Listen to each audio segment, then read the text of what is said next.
Урматтуу Үмүт ТВ телеканалынын көрүүчүлөрү, сиздерди түш өткөн ар түрдүү маселелерди элге жана бийликке жеткирүү үчүн эл үнү берүүсүнү WhatsApp аркылуу видеого тартып жөнөтсөңүздөр болот. WhatsApp номерибиз 0553 94 94 84. Эл үнү сиздер үчүн иштейт.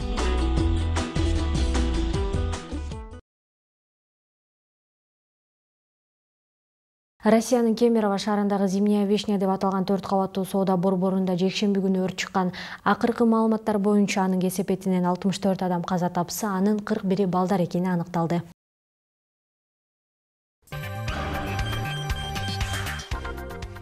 Бүгүн 28 мартта парламенттин жыйынында депутат Рыскелди Момбеков эмнеге өлкө башчынын өздүк имараты жок, ал Баатирде турган сыяктуу деген суроону көтөрүп чыкты.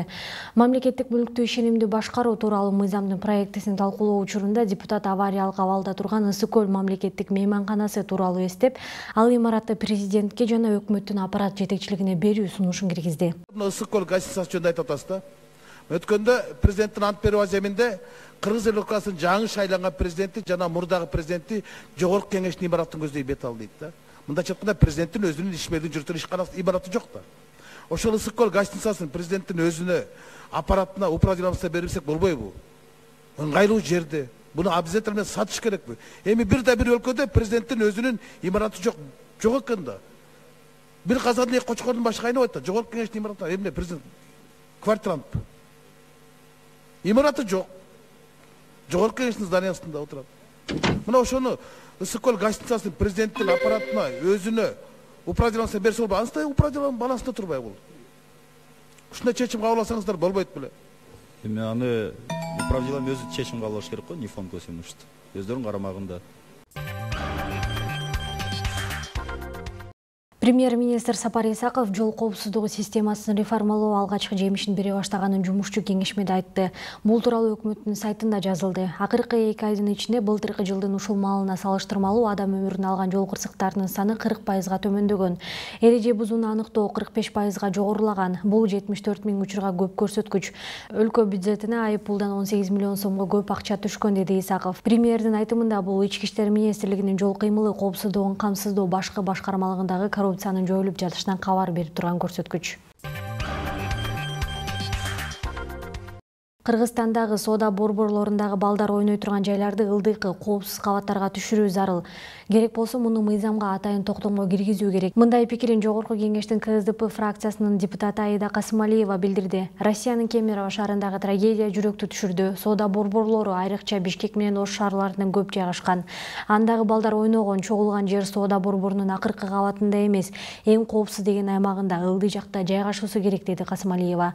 Парламентарий бул жайларды астыңкы кабаттарга түшүрүү боюнча документтерди карап чыгууга камынганын, эгерде андай учурлар каралбаса, тиешелүү мыйзамдар менен киргизүүгө ниеттенип жатканын белгиледи. Ал кооптулуктун алдын алуу боюнча экологиялык жана техникалык коопсуздук боюнча мамлекеттик инспекциянын кызматкерлери кандай текшерип жатат деген суроо маанилүү экендигине басым жасады. Төмөнкү видеону жиберген көрүүчүбүз Бишкек шаарындагы Ош базарынын жер төлөөлөрүнүн биринде жашыруун кумар оюндары ойнолуп, көпчүлүк анын курмандыгы болуп келерин айткан. Ал тиешелүү тараптар көңүл буруп коюусун өтүнөт.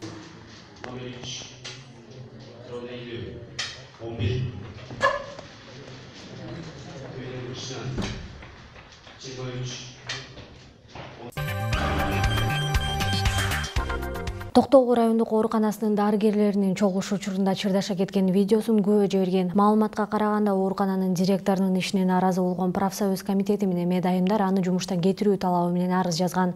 Алар 5 жыл мурун дайындалган жетекчисине кызматкерлерди басынтат, орой мамиле жасайт, жең ичинен сүйлөшүп, штаттан сырткары адамдарды жумушка алат жана мурда иштегендердин айлыгын азайтып салды деп доомат коюуда.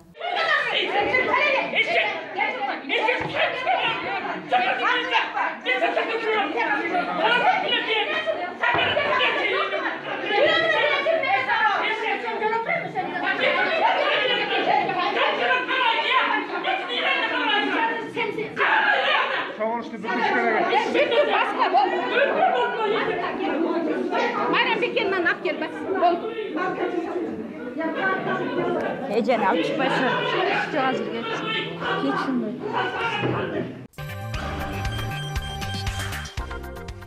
Ош облусуна караштуу Өзгөнүү районундагы салык төлөө кызматында күн сайын ушундай кезек күтүүлөр катталып жатканын айткан көрүүчүбүз төмөнкү видеону жиберген. Ал тиешелүү тараптар көзөмөлгө алышын суранат. Дейм ала албайсың, дейм ала албайсың. Тамыз койчу ана светте, жөлөнбөй жашарга.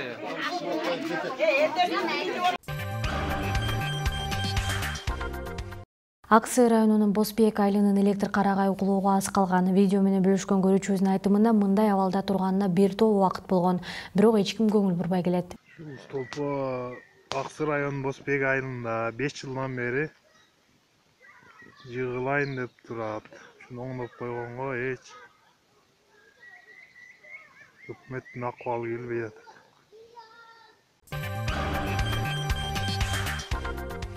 Перизат Раева бардык кайрымдуу адамдардан жардам сурайт. Ал биринчи топтогу майып жолдошу таксист болуп иштейт. Азыркы тапта Батирде турушат. Ал жакты бошотууга мажбур. Үй алганга каражаттары жетишпейт. Кимде ким кайдыгер карабаса, жардам берүүңүздөрдү өтүнөбүз. Байланыш номери 0552 51 09 06. 3 жаштагы Амир жардамга муктаж. Ал тубаса шал оорусу менен жабыркайт. Чет өлкөдө дарылануу үчүн жакындарынын каражаты жетишпейт. Кимде ким кайдыгер карабаса, жардам берүүңүздөрдү өтүнөбүз. Байланыш номери жана эл сом электрондук капчыгынын номери 0505 80 88 98. Урматтуу Үмүт ТВ телеканалынын көрүүчүлөрү, сиздерди түш өткөн ар түрдүү маселелерди элге жана бийликке жеткирүү үчүн эл үнү берүүсүнү WhatsApp аркылуу видеого тартып жөнөтсөңүздөр болот. WhatsApp номерибиз 0553 94 94 84. Эл үнү сиздер үчүн иштейт.